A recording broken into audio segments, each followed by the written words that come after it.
Today at Audio City USA, we're diving into our crash course series to bring you lowering and lifting and what all that means with your vehicle. So if you've ever wanted to know, stay tuned.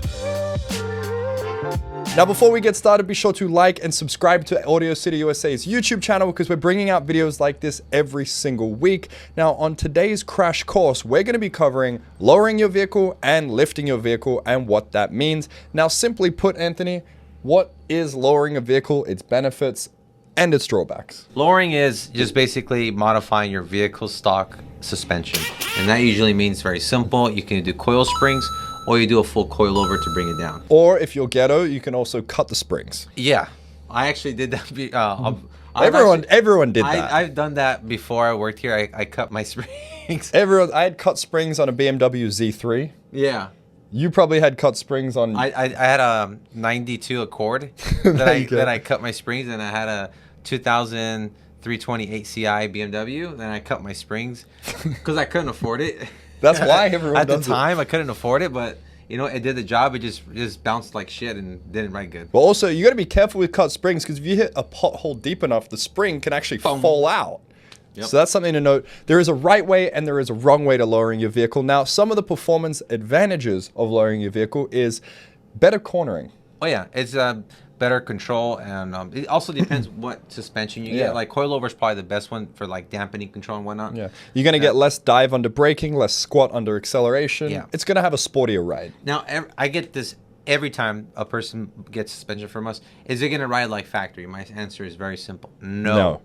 It's not going to ride like factory anymore. If you want to ride like factory, leave your car alone. Don't touch it. Don't do nothing. Don't touch it. And like, oh, I don't want to do that. Well, you can't have everything. The best one I've ever driven that actually had really good ride is like all the air ride cars, like let's say S-Class, the Bentley Continental GT. Anything with magnetic suspension, air suspension, stuff like that. And you use like links to lower it more. It rides almost like factory. So there's another way you can lower your vehicle. If you do have magnetic suspension or air suspension, you can use lowering links to bring it down that way. You can also cut the springs, or you can add a lowering kit, which includes the shock and coilover. Which we do here. If you have questions about that, just give us a call. We'll help you through that. Absolutely. And so there are some advantages to doing it, but there are also some disadvantages, being a more bouncy ride. Typically, it'll be a harsher ride.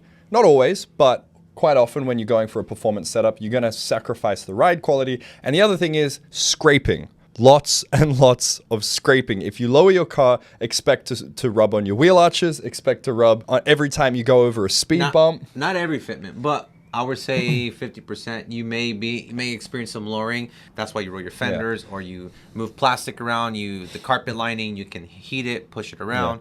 Modify that. So do consider that when you are lowering your vehicle. So there are advantages and disadvantages, and it's all about setup. A lot of the time people will also do it for the aesthetic, the overall look. Lowering a vehicle can remove what we call the wheel gap.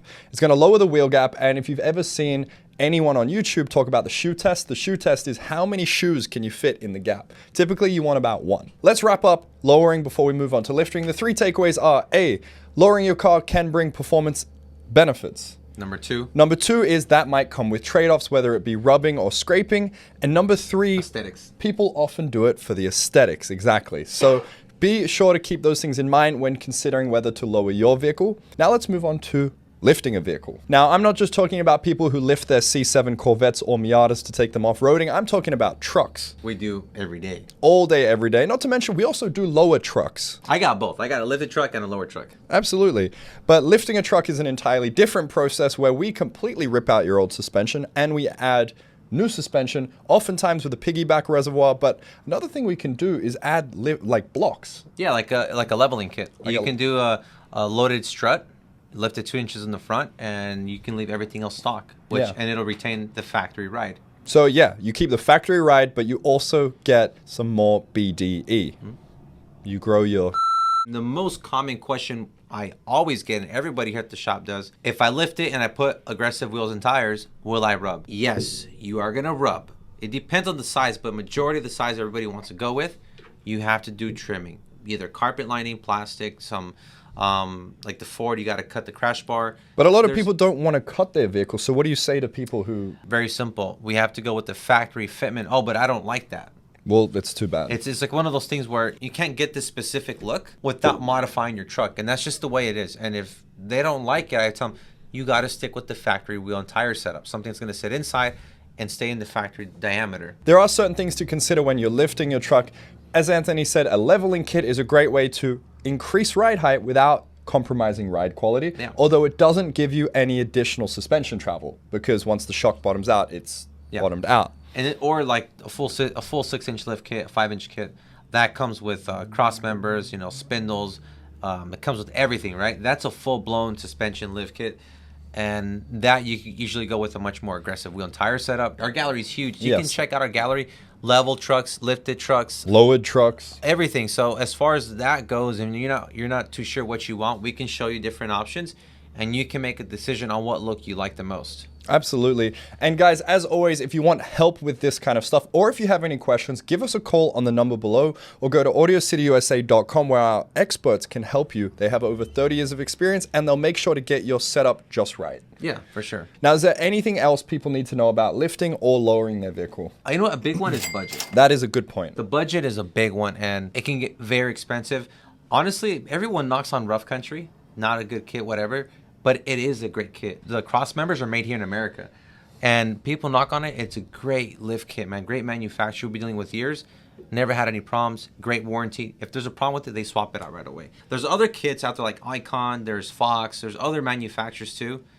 Great kits, but also the price jumps up a lot more.